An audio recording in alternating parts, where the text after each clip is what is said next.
So that slight hitch with the sound.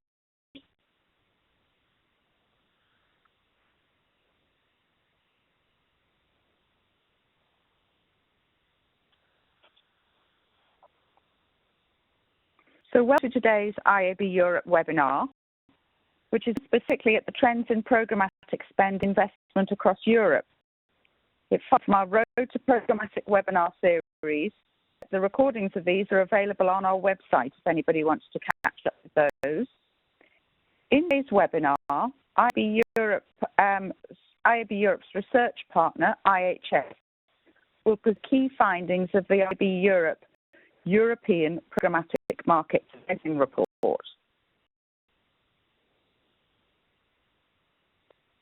So let's have a quick look at today's agenda.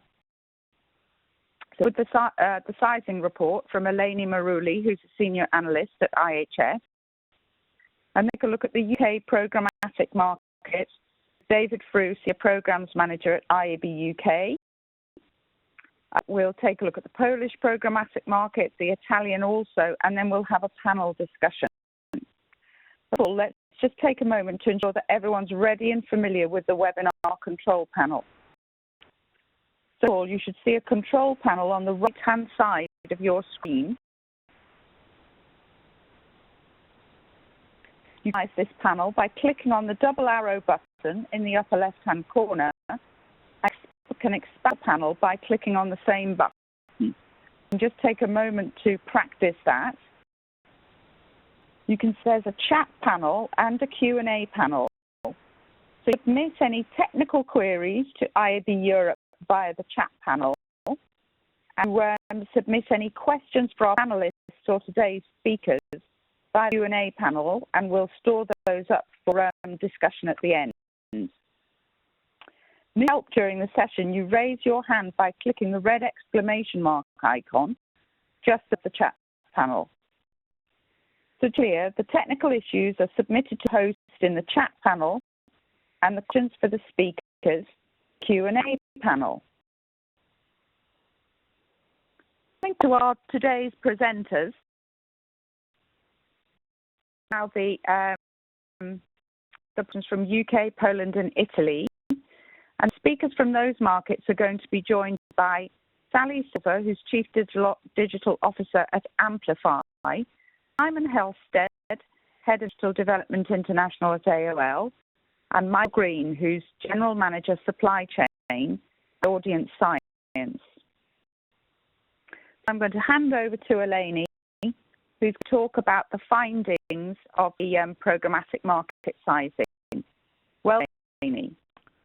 Thank you. Just to check, can you hear me? Yeah, I'm okay now. Fantastic. Brilliant. So, hello, everybody. Thank you for joining us today. My name is Eleni Maruli, and I'm a senior analyst at IHS. I've been producing studies in collaboration with IAB Europe for the last 4 years now, including the ADX benchmark, the Global Mobile Study, and now for a second year running, the Programmatic Study as well. So before we start, I'd just like to say a little bit about Programmatic and kind of how we approach this study. So as a format, or rather a trading mechanism, is very challenging to measure in one country, let alone in 27. So the method used here is slightly more complicated as there are many data gaps across Europe. So we speak a little bit more about the definition and the method utilized here.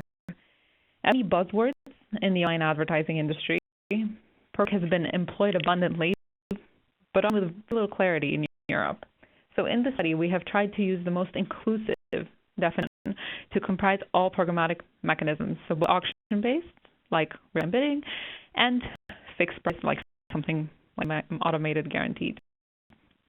So the study has been supplied 3 different ways. So firstly, by local IABs where available, secondly, supplemented with industry interviews with trading desks, technology intermediaries, publishers, and other relevant market players, and also partly modeled based on the IHS data and the Advertising Intelligence Service, and data that we found through SEC filings of publicly listed programmatic companies.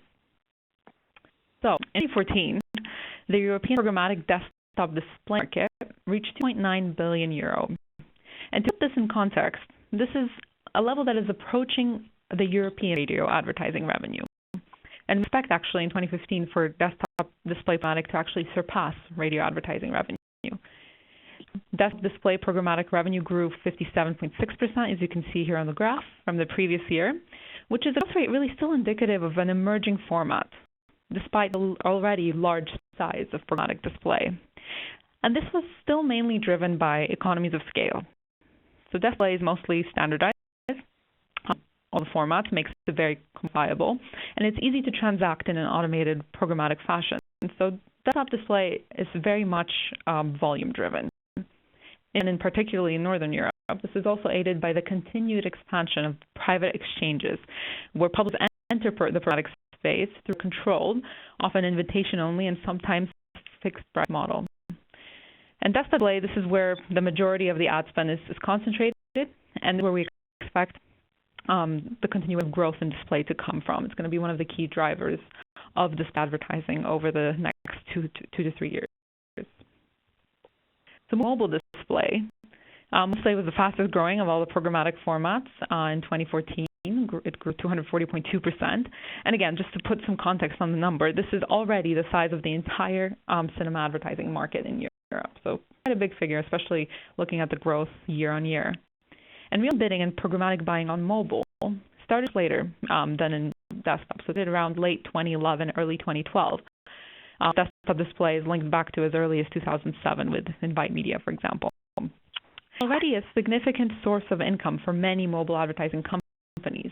The success of programmatic in the mobile space is due to a number of factors. So firstly, as a result of the fragmentation in the mobile ecosystem, publishers in mobile lack the resources to employ a direct sales force, like, for example, a big desktop publisher, to handle really the volume of the ads on mobile, and they're hence much more willing to make their inventory available on a technology or a programmatic platform. And since programmatic has been quite successful online, mobile has a kind of a second mover advantage. So despite the various barriers like privacy or fear of arbitrage, we've seen a significant positive effect on mobile.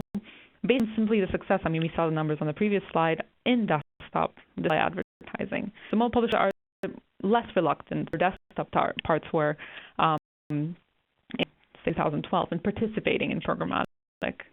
Programmatic has the potential to lower execution costs for mobile advertising, and this is a really great incentive for mobile publishers. The fragmented landscape, which I mentioned before, in mobile ad inventory, in data, in attribution systems, campaign costs for mobile advertising are actually probably much higher on desktop. So this really incentivizes mobile publishers to look at different pricing models and embrace programmatic much more. And what's further interesting, I think, in mobile is that there is little discrepancy between mobile programmatic in Europe that in developing countries. We see explosion in mobile programmatic not just in Europe, but also globally in APAC and Africa, Middle East, Latin America. And this is mainly due to the pan-regional nature of the mobile advertising market in general, where campaigns are often booked globally rather than locally. And this whole nature of mobile was actually accelerable programmatic advertising and spread it much more widely across the world and much faster than desktop display, which is still only just starting in some of the less developed markets. Similarly to mobile, programmatic video also grew very strongly in 2014. It was up 176.6% year on year, and it reached €205 million in 2014. And we say video here, just to be clear, we use the IAB Europe definition of video, which includes on-stream video advertising. Growth in programmatic video, unlike that of desktop, is actually more driven by price, so not volume, rather price-driven. There is much less high-quality video ad inventory being released into the programmatic marketplace, and it is much more controlled pace and much more controlled manner. Having said that, in 2014, we saw many premium medium owners and even some broadcasters actually experiment with programmatic, where the employment of programmatic actually had a positive effect on price. This continued through 2015. This year, even more broadcasters than ever have launched programmatic video offerings. If you look at, for example, Channel 4 in the UK, RTL and ProSieben each acquired video and TV programmatic companies like Clipped and Videomind, Robotics acquisition in 2014. MT expanded its MTGX operations. TF1 is testing out numerous changes, including the first IPTV, so a smart TV exchange, which is a significant feat in that market. 45% of all of the audience consumes TV via IPTV, so quite an interesting model there. Hence, we expect programmatic video to be a key growth driver, not just of advertising, but all online advertising in the next 3 to 4 years. However, unlike banner display advertising, programmatic video is unlikely to generate more than about 65% of total video advertising revenue in the mid to long term. And the reason for that is that the direct premium sell is still the standard in brand advertising, which is where the majority of video ad budgets come from. So, brings us to a total of 3.65 billion euros of online advertising revenue generated programmatically in 2014. And this reflects 70.5% increase year on year from 2013. The bulk of all this, as we can gather from the previous graph, is sub display, due only to that head start of traditional banners, which are, standardized and hence easily modified and automated, to mostly performance-based rather than brand-oriented like video. And there are systems ingrained that are in place for programmatic desktop display to work.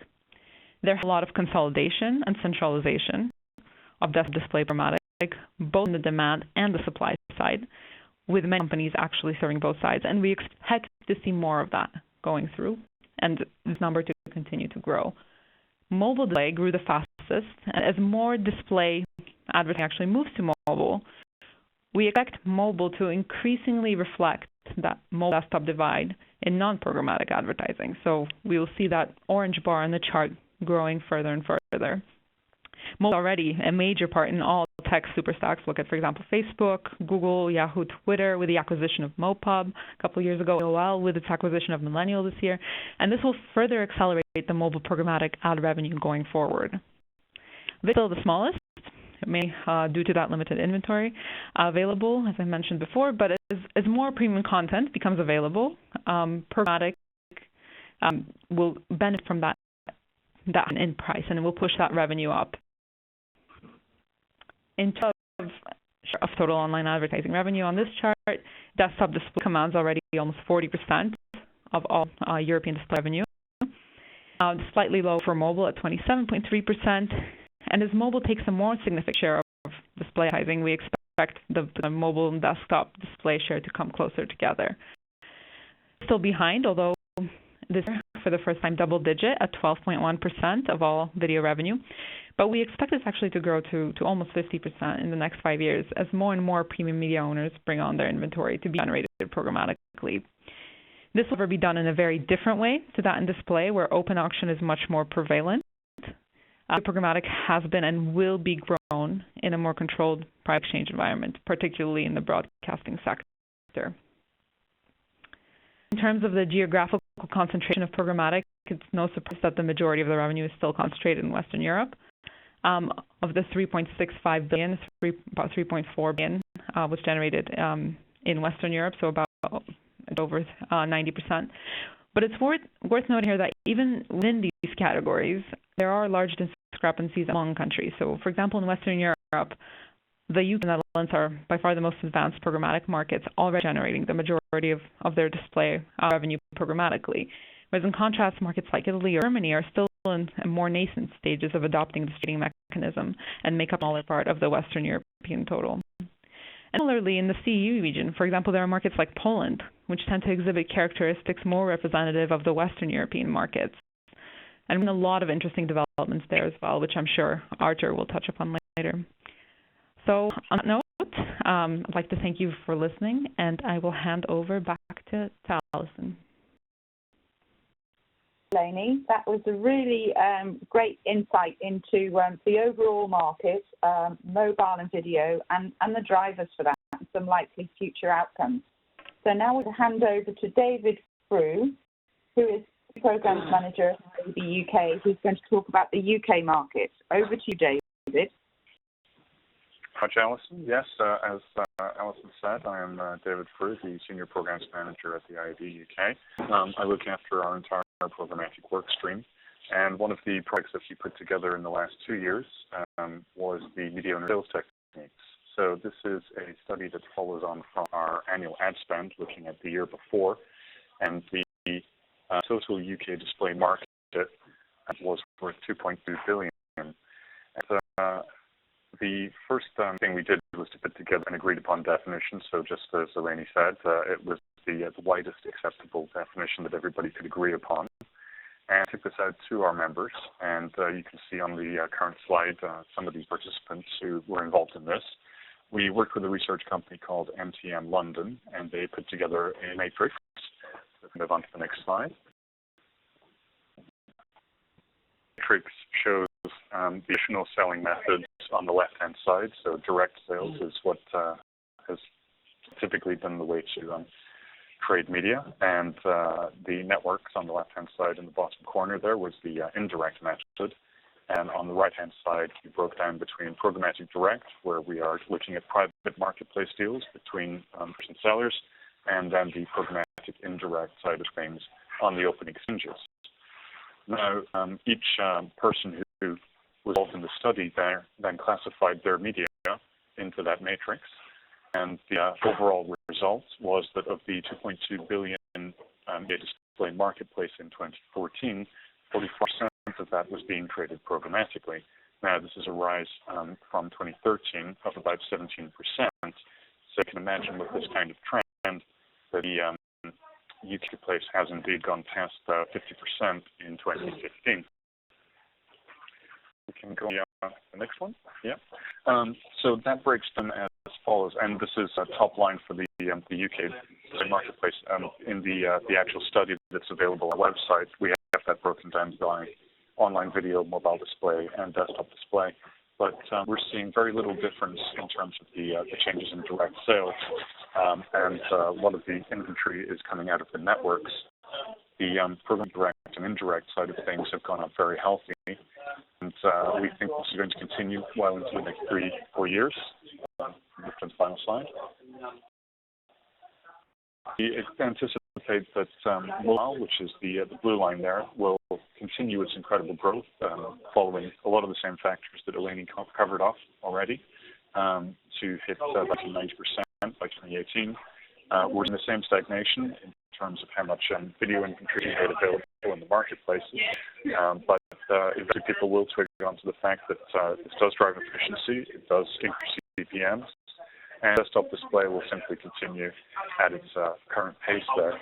But we anticipate that there will be a ceiling on this. There will still be a requirement for bespoke methods for some campaigns, and so it would be nice to think one day it will all be programmatic and traded automatically, but there's still going to be some sort of niche out there for premium publishers to offer one-end solution.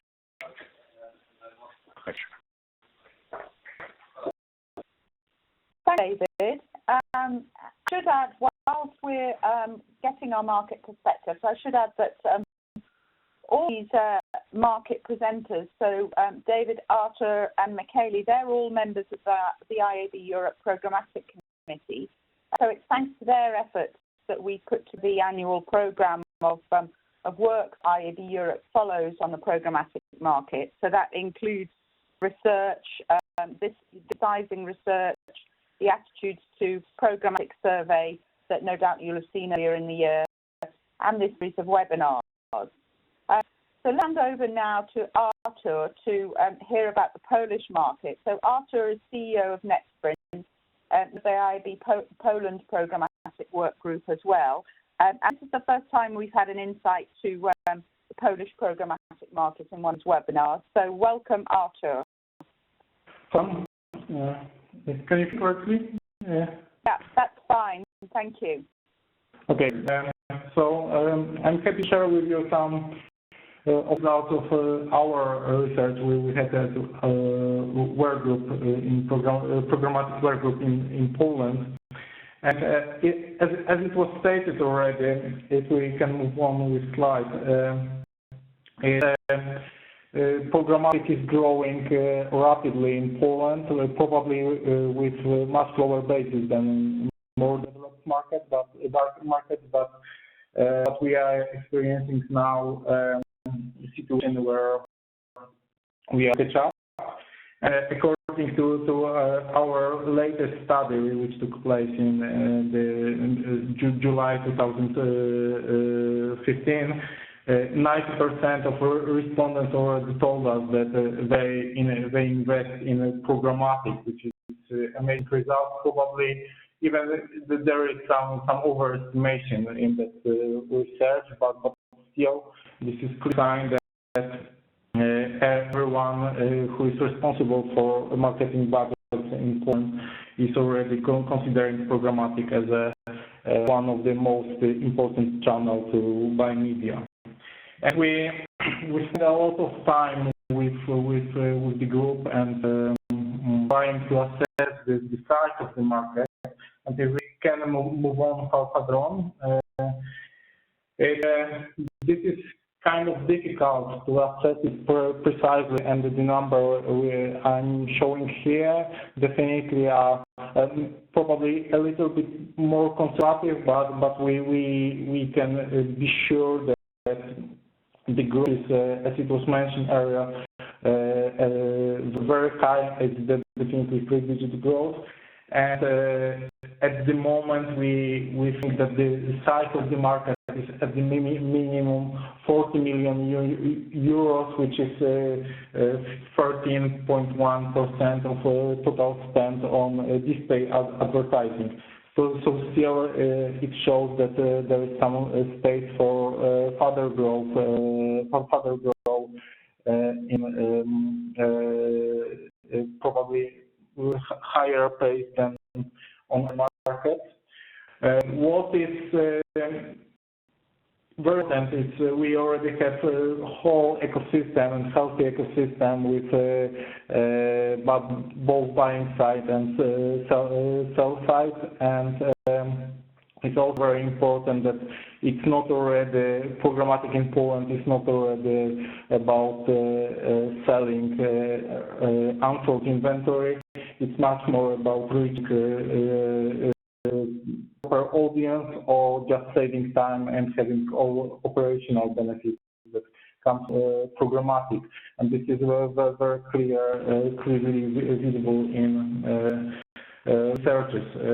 It's also very important that there is high quality and easy access to different types of data that helps to run audience targeting properly in programmatic, and probably this is one of advantage against direct sales in Poland. And just on the last slide for me, it's mobile.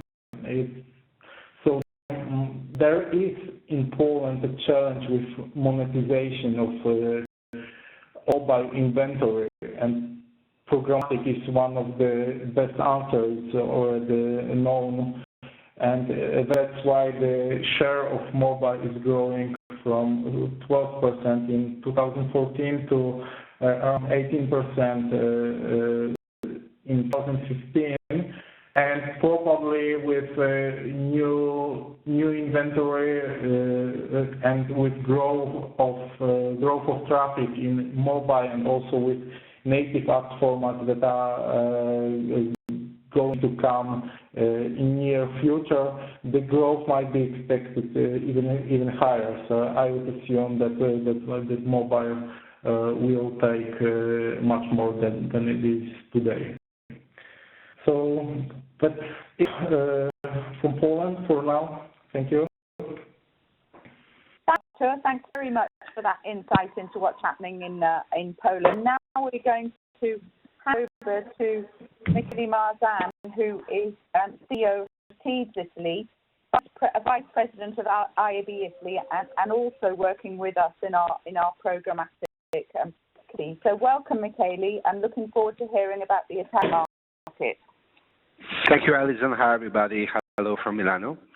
So let's go to the next slide, where we see how was the market last year in Italy, where we immediately can see that programmatic advertising was or became the fifth driver for growth in the market. So at the right on your slides, you see the total volume, which was 110 million euros, and the programmatic basically doubled the business in comparison to the previous year. This was driven by a general technological driven change, obviously. Programmatic has been adopted as performance marketing or performance advertising first, and there was a lot of focus of efficiency also on the branding side.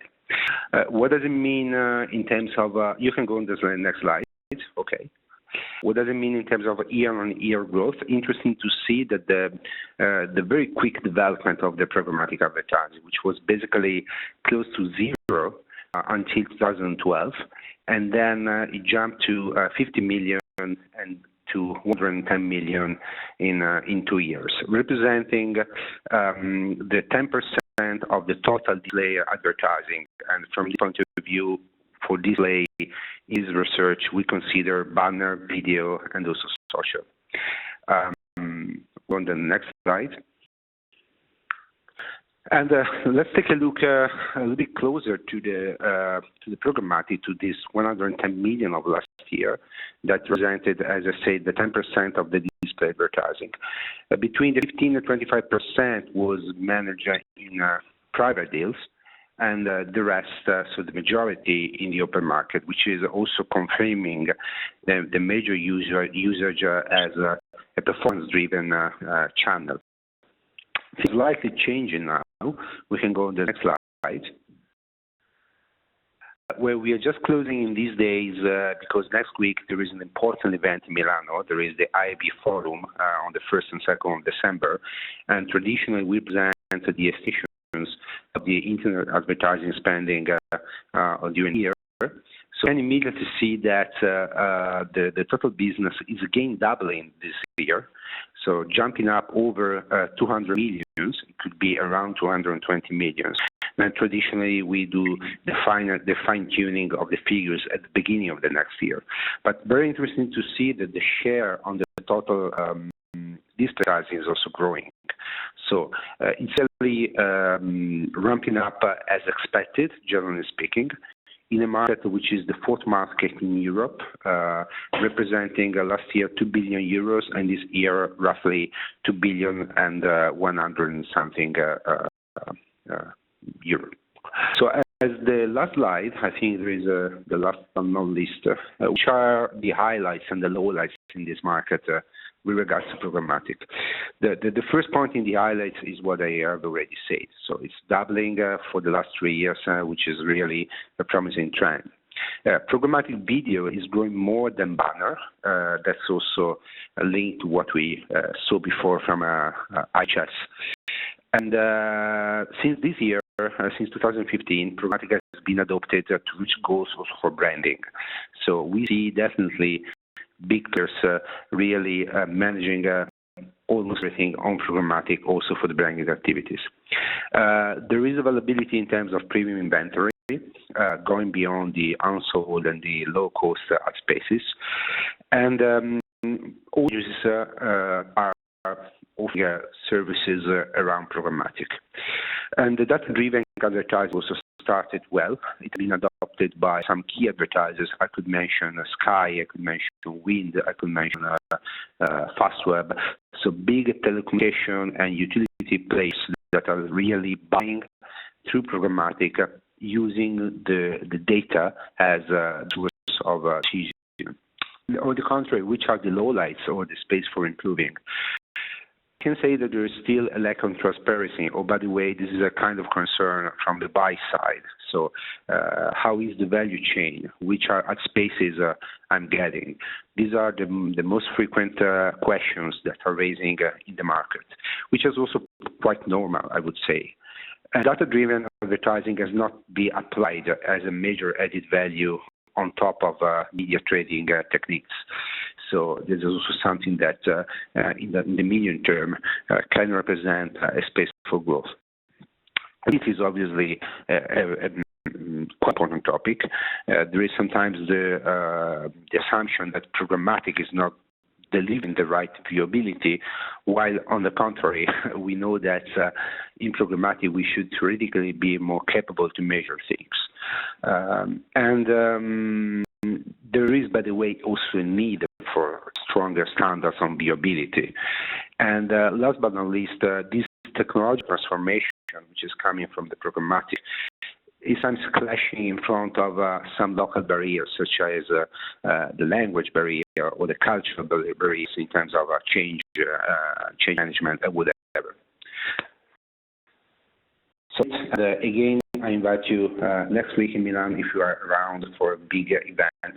This is the first and the second.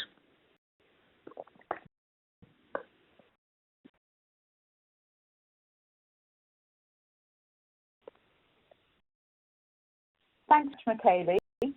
So great to hear from our free markets today. So now we're going to move to our panel discussion.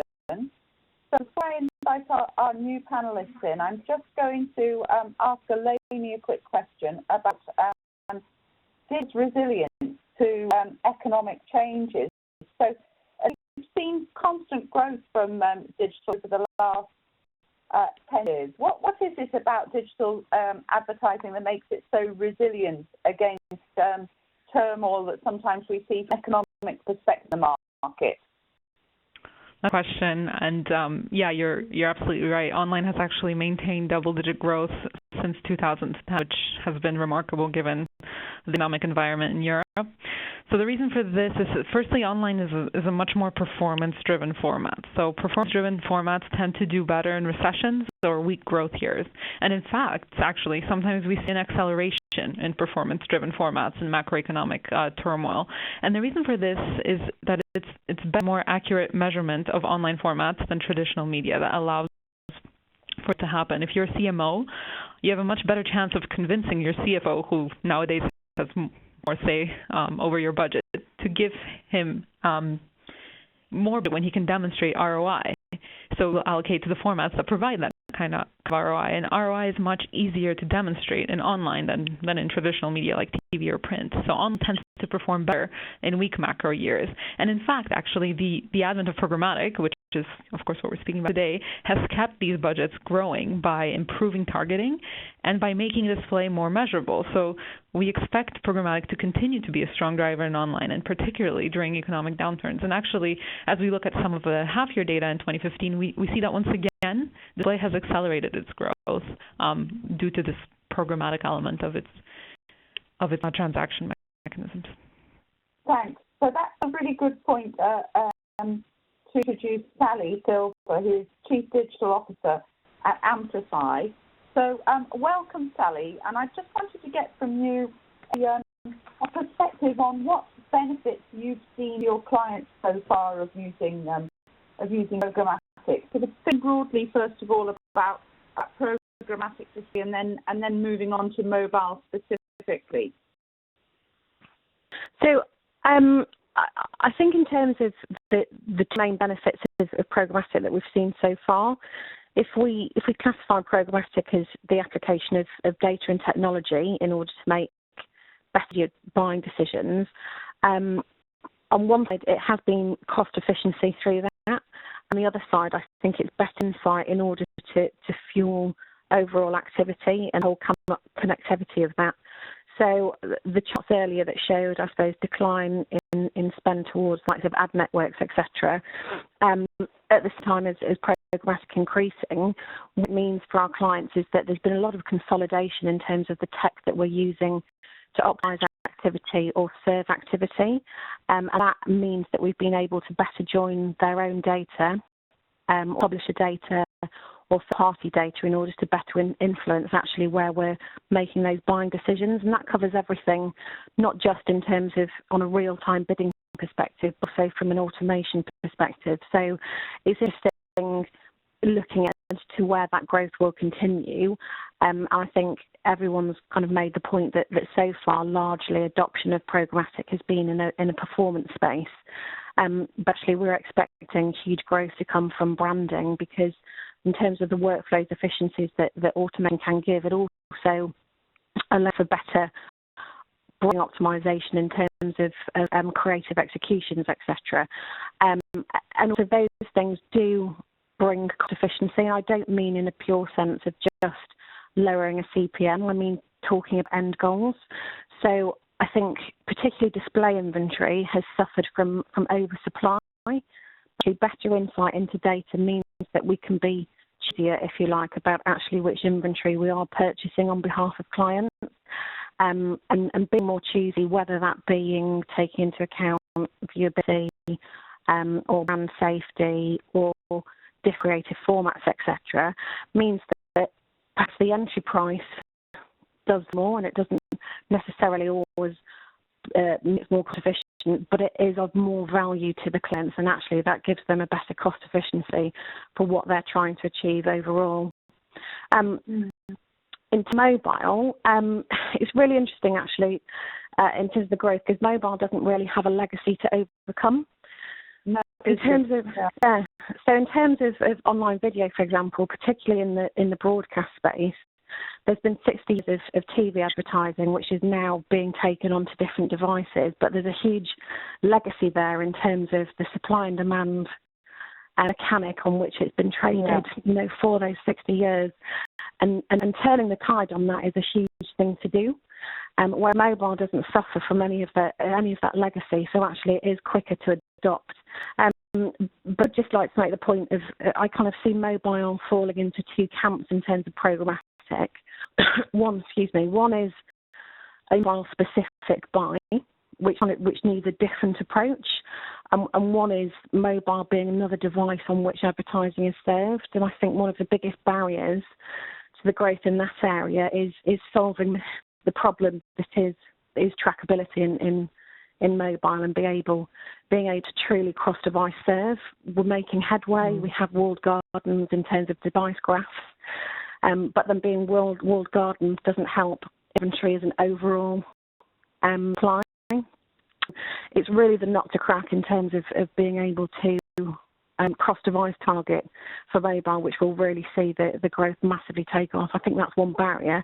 But overall, there's probably a lot of clients actually that are advertising on mobile without specifically knowing about it, within DSPs or whatever it may be served on mobile devices as part of a display campaign they're running. Thanks. That's really interesting. Simon, do you want to follow on to that? You might want to comment on that, or address generally the point about how we're going to unlock more brand spend into digital display.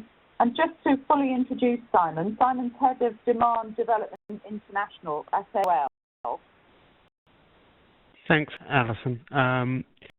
So, I think Sally touched on one of the really critical points about why Prog will help bring brand dollars to display, and that's actually about use of data, use of attribution, so that it's not necessarily about cost save as in total spend, it's about efficiency of delivery, and being able to tailor that creative messaging, be able to tailor the way you speak to your customers about which audience segment they're in, I think is a really strong driver for growth. I think we also see, as shown by the research, the growing more one-to-one or one-to-few publisher and buyer relationships will help raise the quality, which are some of those historic fears around the risk of advertising or the step away from that more network buying. So certainly mobile is a really difficult nut to crack, and I think these platforms that open stand the best chance and are great partners for buyers. But I do also think there's another challenge in mobile, which is making certain we address mobile web and mobile apps specifically. The way that people are consuming mobile and indeed mobile video is going to make us crack this problem, because that's where usage is shifting. Usage is shifting way ahead of the percentages of spend we see. Will create the opportunity to use these formats and programmatic techniques to drive real spend. Thanks. So there's a lot of reasons for thinking that programmatic is increasing, and I guess a lot of challenges at the same time. So let's move on to Michael from Audience Science. Michael, what are your thoughts on key drivers in terms of the angle we've taken already, plus others that we may not have mentioned? Well, I think it's been alluded to, but the number one trend I see re-entering the market is the concept of scarcity in programmatic advertising. I think marketers are who have been experienced for the years in programmatic advertising, especially those who were early days on the brand building side, are perhaps due for a pretty big readjustment in terms of their thinking about programmatic as a marketplace. We're seeing this most profoundly right now in the video space. Only recently have many marketers gotten exposure to relatively trustworthy viewability metrics on that side, relatively trustworthy fraud and non-human traffic metrics as well. And I think with that, what it's shedding light on is what seemed at one point like an almost unlimited pool of inventory is actually much smaller than many marketers realize, especially when they start applying things like viewability filters and wanting to only target users that have, say, purchased their products in the past. So we go from this market that I think was historically really about finding pricing efficiencies to one where marketers are going to have to be much more intelligent about how they pay impressions that aren't deepest necessarily, but represent the best value for the money to them. In many ways, it's going to force the market to become much more sophisticated, as well as force the market into, at the same time, more and more mobile advertising, as we've talked about, because let's face it, that's where consumers are going right now, where the additional inventory is going, but it, in and of itself, as many have mentioned, faces a ton of measurement challenges, both from a performance perspective, but also from simply an ad quality perspective as well. So, mobile's a huge opportunity here to drive growth. It will reintroduce a lot of the measurement challenges that maybe marketers didn't even realize they had for the past few years in programmatic. The need to be more sophisticated, and I think we've seen from the study we produced on attitudes to programmatic earlier this year, we saw that there were different, that advertisers particularly saw different challenges as they got more experienced in programmatic. But it strikes me now that there's a really big demand on them to really dominate a number of skills quickly. We really lack people with the right skill set for that. In your work, do you see a real challenge in terms of finding people with the right skill set who are able to take advantage of this opportunity quickly? I would say that as a technology company, we have a fair share of challenges, but I would imagine that for marketers and for the brands that we work with, those challenges are even more acute. If you can imagine you're trying to recruit an individual who knows a lot about programmatic, is up to speed with the developments of the marketplace, working for an emerging technology company can in many times seem more attractive than working for a more traditional brand. That being said, I think you're exactly right. There is an absolute gap in talent at many brands, and I think brands are cognizant of this. How they develop these skill sets going forward, I think, is going to be the determining factor between which advertisers win in the programmatic market and which advertisers able to adjust to what's increasingly becoming the norm in terms of digital media transactions. So coming back to you on that point, you spend a lot of your time helping brands to work out their first steps in programmatic and then progress. Is there a magic formula for that? The answer is no. I don't think there is a magic formula, and I think it's programmatic itself as adoption in the industry is on a spectrum, right from that level of automation right through to the bells and whistles of RTB, etc. And I think clients fall into that spectrum as well in terms of how they've adopted it. So I think the purpose of it is that it isn't a one size fits all, and we can't expect all clients to want the same from programmatic. I think what it gives us in terms of utilising tech better and data better means that actually they're overall programmatic is more bespoke to each individual client model, and I think that's a really exciting thing. But I don't think there's a one-size-fits-all on that. In terms of I suppose the talent pool for programmatic as well, just to add in on that, programmatic isn't just a digital thing, and I think we are. If I were working in an offline media channel at the moment, I would be looking personally to upskill myself in programmatic as well. I think actually looking outside of some of the skills that we seem to go for in terms of I suppose programmatic traders, campaign analysts, whatever you want to call them, we should look actually to people who've worked in the industry for years and years, and actually look at skills sharing, particularly within the likes of TV, which is a supply and demand mechanic. I think there's an awful lot of skills that will be applicable to programmatic trading, and I think were we having this conversation in 6 years' time, programmatic itself as a term would just be a norm. It wouldn't be agents that we're discussing. It would be something that ultimately will be applicable to the way that all media is bought and sold.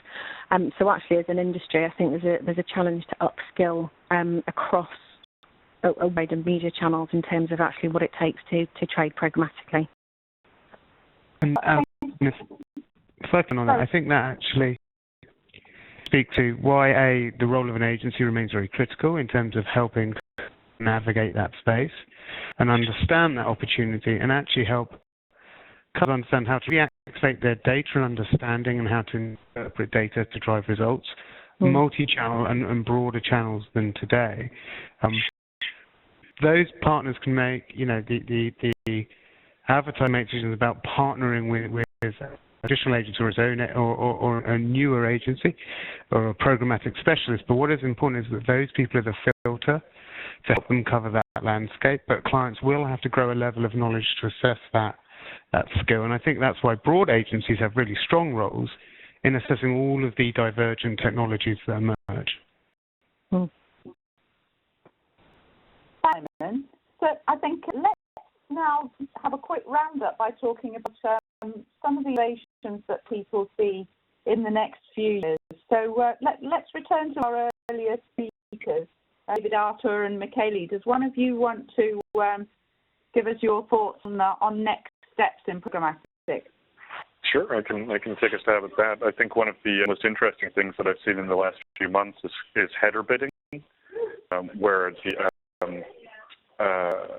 the published website can announce that a particularly interesting individual might have arrived at their website and put that out for a first look auction. And I think the results from some of the companies I've worked with have been pretty encouraging in terms of increasing CPMs at the publisher level.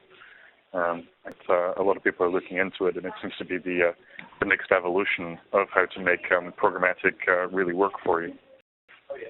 It certainly seems to be de rigueur phrase of the moment, isn't it, here in Western Europe? So anything, Michele, from you? Well, I'd say that, we can for sure speak about innovation. Nevertheless, there is a lot to do in terms of integration, because when we speak about programmatic, we have different technologies. And one of the challenges that I see in my personal job is, for example, to plug my SSP or our SSP in different DSPs, and also to find the right way to manage processes smoothly. So in regards to innovation, I think that there is a lot to do considering to taxonomy, to considering to setting up some better processes in terms of integration. But while on the demand side, we are all speaking about the sure programmatic. So this means that we're going for sure beyond what is display and video. So it will be about out of home, it will be about television. So it's a matter of a few years or few semesters that things will happen also in a more consistent way, going on the pure digital. I'm going to come back to Arthur for a final word, Arthur, from you.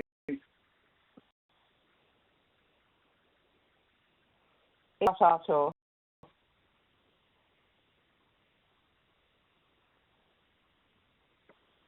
Okay, right. So I think thank you very much for your participation today, everybody.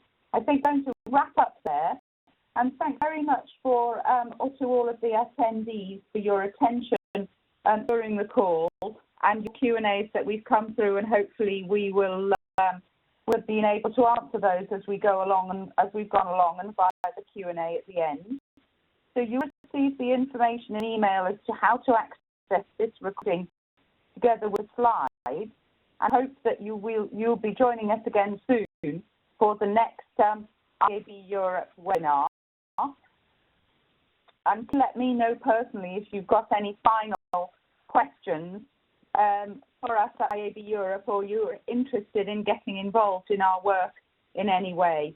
Obviously, we'll be continuing these studies into 2016, so your participation and input into the way that we shape both the research, the webinars, and the outreach across Europe, they're all gratefully received. So thank you again to today's speakers. I look forward to joining you all again soon.